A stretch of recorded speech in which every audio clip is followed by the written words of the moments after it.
चलिए खबरों में बढ़ते हैं आगे। संसद हमले पर राहुल गांधी का बयान सामने आया। बेरोजगारी की वजह से संसद में घटना हुई है। देश में सबसे बड़ा मुद्दा बेरोजगारी है। युवाओं को रोजगार नहीं मिल रहा है।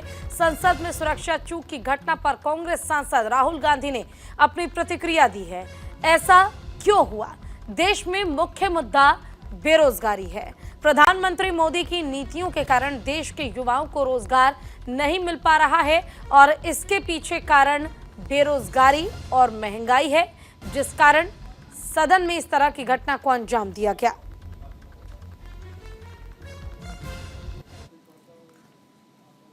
सुरक्षा ब्रीच हुई है वो है, बट क्यों हुई? जो देश में सबसे बड़ा मुद्दा है बेरोजगारी का मुद्दा, जो पूरे देश में उबल रहा है, मोदी जी की पॉलिसीज के कारण हिंदुस्तान के युवाओं को रोजगार नहीं मिल रहा है। तो ब्रीच जरूर हुई है, बट इसके पीछे कारण बेरोजगारी है। वहीं संसद में सुरक्षा चूक की घटना पर कांग्रेस अध्यक्ष मल्लिकार्जुन खड़गे ने कहा है कि यह गंभीर मामला है और इस पर सरकार को ध्यान देना चाहिए। हम सदन में बार बार कह रहे हैं कि केंद्रीय गृह मंत्री आकर बयान दे, लेकिन वो वहां नहीं आना चाहते हैं और बयान नहीं देना चाहते हैं। ये लोकतंत्र के लिए अच्छी बात नहीं है।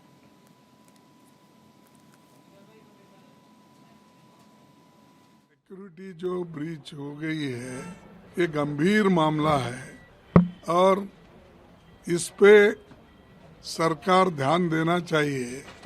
और हम पार्लियामेंट में बार बार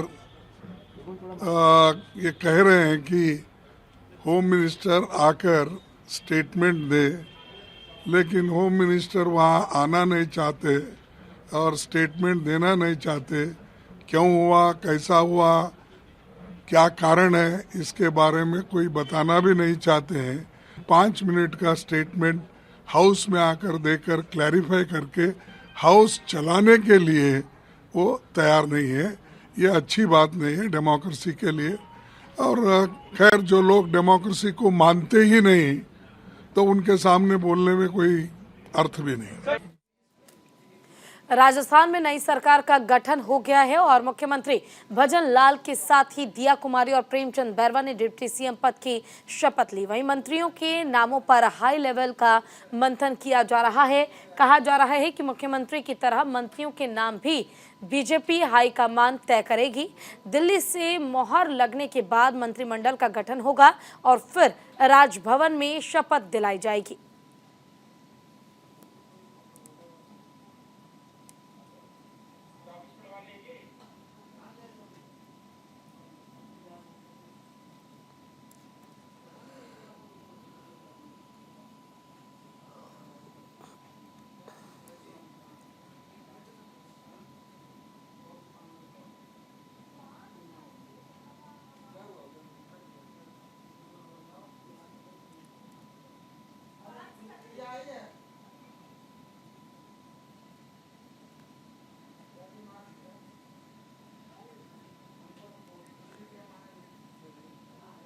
तो देखिए, चुनौतियों का बड़ा पहाड़ होगा। राजस्थान में जो नए सरकार का गठन हुआ, इनके लिए क्या चुनौतियां हो सकती है, वो भी हम आपको दिखा रहे हैं।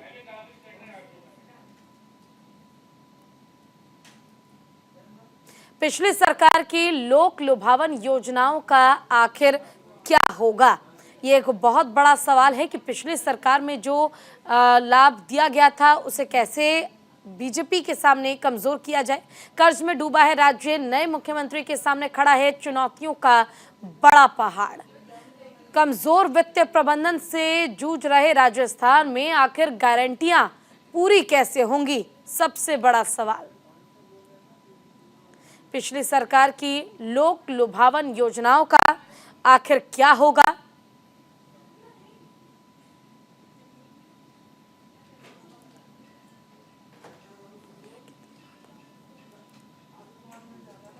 तो भजन लाल शर्मा सीएम पद की शपथ ले चुके हैं। उनके साथ ही 2 डिप्टी सीएम बनाए गए, दिया कुमारी और प्रेमचंद बैरवा। अब इन तीनों के ऊपर राज्य की पूरी जिम्मेदारी होगी। ऐसे में क्या इनके ऊपर जो प्रेशर है या कह सकते हैं चुनौती है, वो क्या होगी, वो हमने आपको बताया। अब राजस्थान में संभावित मंत्रिमंडल को लेकर भी जो चर्चा चल रही है, वो भी हम आपको दिखा रहे हैं कि आखिर किस किस को जिम्मेदारी सौंपी जा सकती है।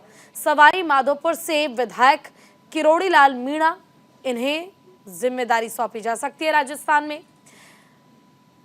बाली से विधायक पुष्पेंद्र सिंह रणावत, इन्हें भी बड़ी जिम्मेदारी सौंपी जा सकती है पार्टी की तरफ से। डेगाना से विधायक अजय सिंह किल्क,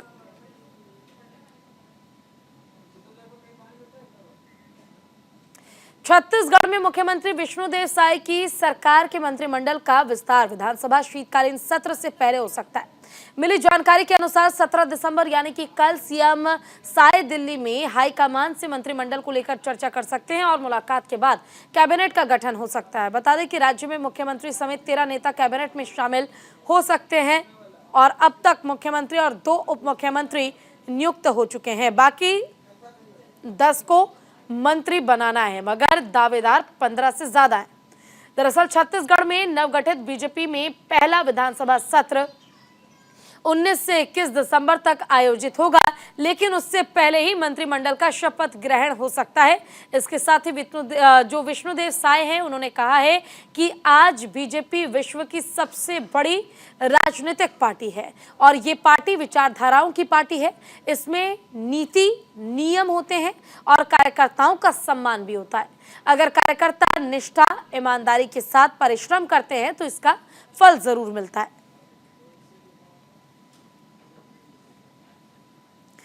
तो छत्तीसगढ़ सरकार के सामने बड़ी चुनौती क्या है? देखिए, किसानों से प्रति एकड़ 21 क्विंटल की दर से धान खरीदी का जो वादा किया गया, इस वादे को पूरा करना होगा। 1 क्विंटल धान के लिए 3100 रुपए दिए जाने का वादा किया गया है। इस वादे को पूरा किया जाएगा। आने वाले समय में 1 लाख सरकारी पदों पर भर्ती सरकार को करनी होगी। ये भी एक वादा था उस मैनिफेस्टो में जो बीजेपी ने किया था। इस वादे को पूरा करना होगा। महतारी वंदन योजना के तहत हर शादीशुदा महिला को साल के 12,000 रुपए यानी हर महीने 1000 और 12 महीने यानी 12,000 रुपए देना। पीएम आवास योजना के तहत 18 लाख घरों का निर्माण कराना होगा। तेंदुपत्ता खरीदी 5,500 रुपए प्रति मानक बोरा, ये भी एक जिम्मेदारी होगी। अतिरिक्त संग्रह करने वालों को 45 रुपए बोनस देने का वादा जो किया गया, इसे भी पूरा करना होगा। राज्य के प्रदेश के विकास के लिए गरीबों को 10 लाख रुपए तक की हेल्थ स्कीम, ताकि वो अपना उपचार करा सके, अपना इलाज करवा सके, इसके लिए हेल्थ स्कीम प्रोवाइड कराना। 500 रुपए में एलपीजी गैस सिलेंडर, ये तो बहुत ज़्यादा ज़रूरी है। 500 रुपए में एलपीजी गैस सिलेंडर उपलब्ध महिलाओं को कराना, ये एक बहुत बड़ी जिम्मेदारी बीजेपी की होगी। कॉलेज जाने वाले बच्चों को बस की फ्री सुविधा दी जाएगी।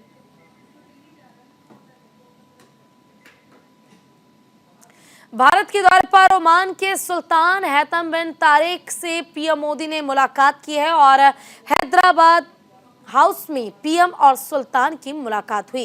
पीएम मोदी की हैतम बिन तारिक के साथ द्विपक्षीय वार्ता भी हुई और कई व्यापारिक समझौतों पर हस्ताक्षर होने के आसार नजर आ रहे हैं। आपको बता दें कि ओमान के सुल्तान हैतम बिन तारिक भारत के 3 दिवसीय दौरे पर हैं। राष्ट्रपति भवन में हैतम बिन तारिक का औपचारिक स्वागत किया गया और इस दौरान वहां राष्ट्रपति द्रौपदी मुर्मू और पीएम मोदी मौजूद रहे। इसके बाद प्रधानमंत्री नरेंद्र मोदी ने कहा कि आज का दिन भारत और ओमान के संबंधों में एक ऐतिहासिक दिन होने वाला है और आज 26 साल बाद ओमान के सुल्तान राजकीय दौरे पर भारत आए हैं। मुझे और 140 करोड़ भारतवासियों को आपका स्वागत करने का अवसर मिला है। मैं सभी देशवासियों की ओर से आपका हृदय से बहुत अभिनंदन करता हूं।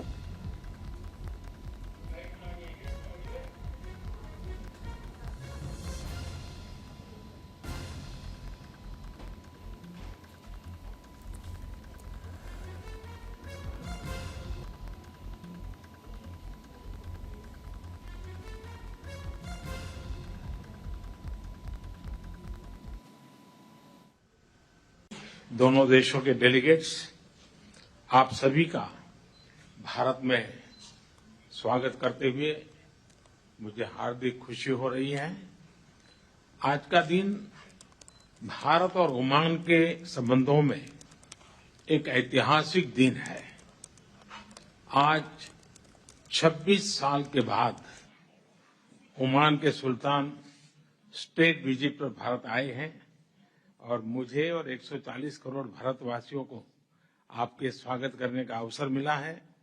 मैं सभी देशवासियों की तरफ से आपका हृदय से बहुत बहुत अभिनंदन करता हूं। दोनों देशों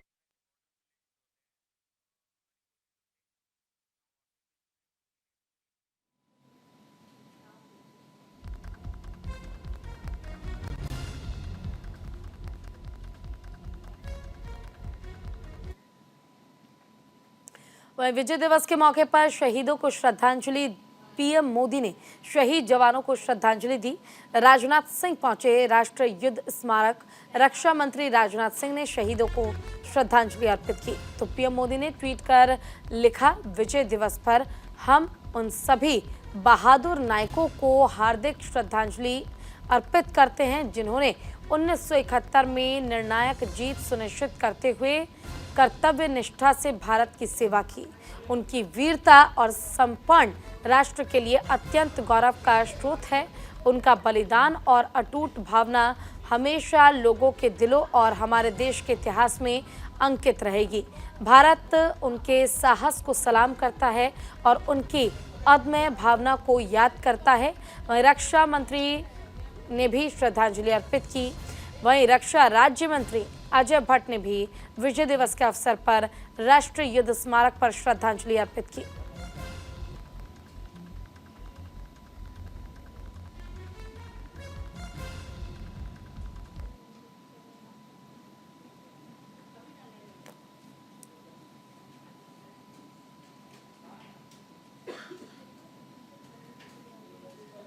देखिए, ये वो ट्वीट हम आपको दिखा रहे हैं जो प्रधानमंत्री नरेंद्र मोदी की ओर से की गई है।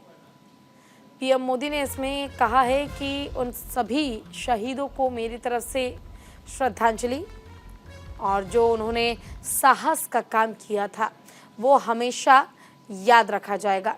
1971 की उस घटना को याद करते हुए आज प्रधानमंत्री नरेंद्र मोदी ने श्रद्धांजलि अर्पित की उन जवानों को जिन्होंने देश की रक्षा में अपनी जान गंवा दी, अपने प्राण न्यौछावर कर दिए।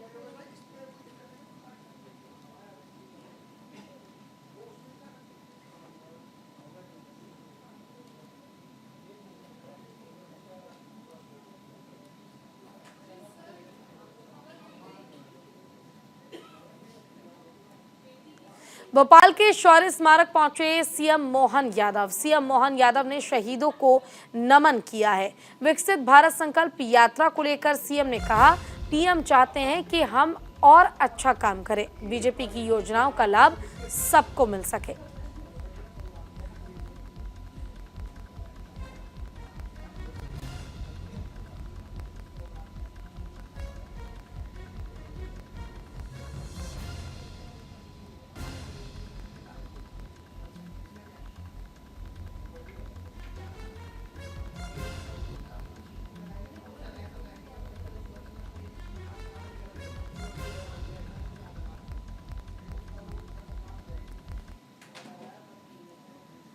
कांग्रेस के राज्यसभा सांसद धीरज साहू के 9 ठिकानों से करीब 350 करोड़ रुपए बरामद किए गए। आईटी की रेड में कैश के साथ 60 किलो सोना भी जब्त किया गया। इस मामले में उनकी पहली प्रतिक्रिया सामने आई है। उन्होंने कहा है कि जो पैसा बरामद किया गया वो उनकी फर्म का है और उस पैसे से कांग्रेस या किसी अन्य पार्टी का ताल्लुकात नहीं है।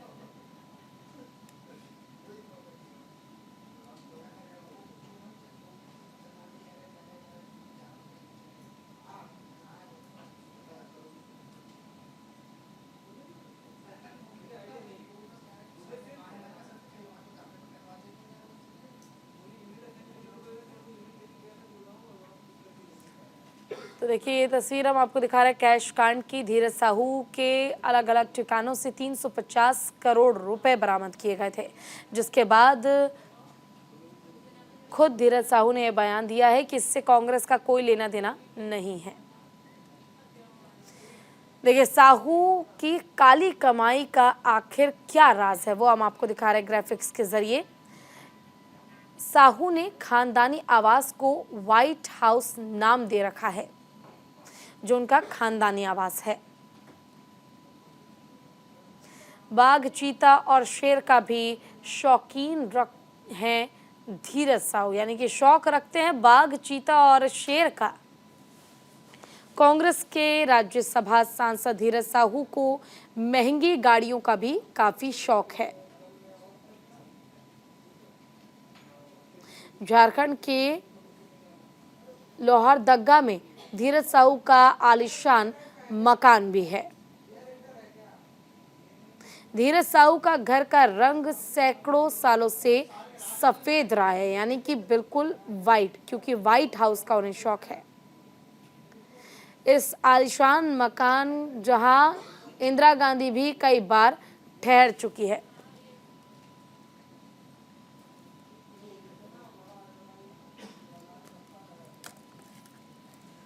ये जो कैश का जो पकड़ा गया है, ये हमारे व्यापार शराब से संबंधित फर्मों का पैसा पकड़ा गया है। हमारा परिवार पिछले 100 साल से अधिक से चलता आ रहा है तथा हमारा जो भी कारोबार है वह बिल्कुल पारदर्शी है। आपकी जानकारी के लिए मैं बता दूं कि जो कैश पकड़ा गया है और शराब बिक्री का पैसा है, क्योंकि शराब व्यापार में सारा सेल कैश से होता है। यह पैसा सेल कलेक्शन था। यह पैसा को कांग्रेस पार्टी तथा अन्य राजनीतिक दलों से कोई इस पैसे का कोई संबंध नहीं है। और जो भी पैसा मीडिया के माध्यम से मेरा दिखाया जा रहा है, वह सारा पैसा मेरा नहीं है। यह पैसा मेरे परिवार तथा अन्य संबंधित फर्मों का है। तो मैं यही आप लोग को जानकारी दे रहा हूँ कि जो भी चीज़ आप मैं पढ़ कर बताया वो बिल्कुल सत्य है। इसमें किसी तरह की भी कोई छिपाने वाली बात नहीं है। मुंबई में युवती को कार से कुचलने की कोशिश की गई। बड़े अधिकारी के बेटे पर लगा आरोप। 3 आरोपियों के खिलाफ मामला दर्ज हो चुका है। मुंबई से सटे थाने से एक मामला सामने आया। यहाँ एक इंस्टाग्राम इन्फ्लुएंसर और 26 साल की ब्यूटिशियन प्रिया सिंह ने अपने प्रेमी पर कार से कुचलने का गंभीर आरोप लगाया। प्रिया सिंह ने आरोप लगाया कि एक वरिष्ठ नौकरशाह का बेटा और उसके 2 दोस्तों ने उसके साथ मारपीट की और अपनी एसयूवी कार उस पर चढ़ा दी। पुलिस ने बताया कि इस घटना में पीड़ित प्रिया सिंह गंभीर रूप से घायल है और फिलहाल एक निजी अस्पताल में उनका इलाज चल रहा है। पीड़िता का दाहिना पैर टूट गया है, वहीं पेट, पीठ और बाहों पर भी काफी चोट लगी है। पुलिस ने प्रिया की शिकायत के आधार पर 3 आरोपियों के खिलाफ मामला दर्ज कर लिया है। हालांकि अब तक इस मामले में कोई गिरफ्तारी नहीं हुई है।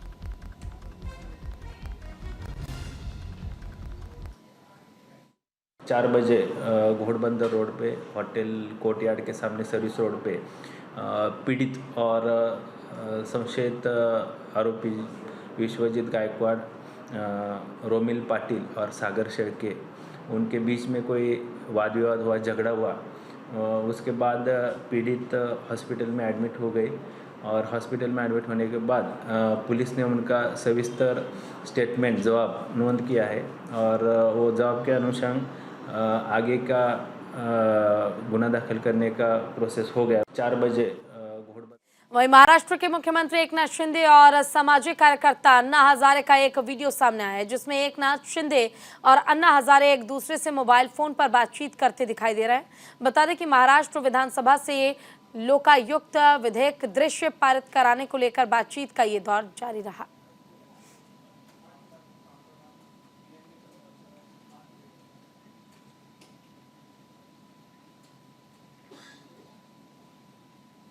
और इसी के साथ इस बुलेटिन में बस इतना ही। नमस्कार।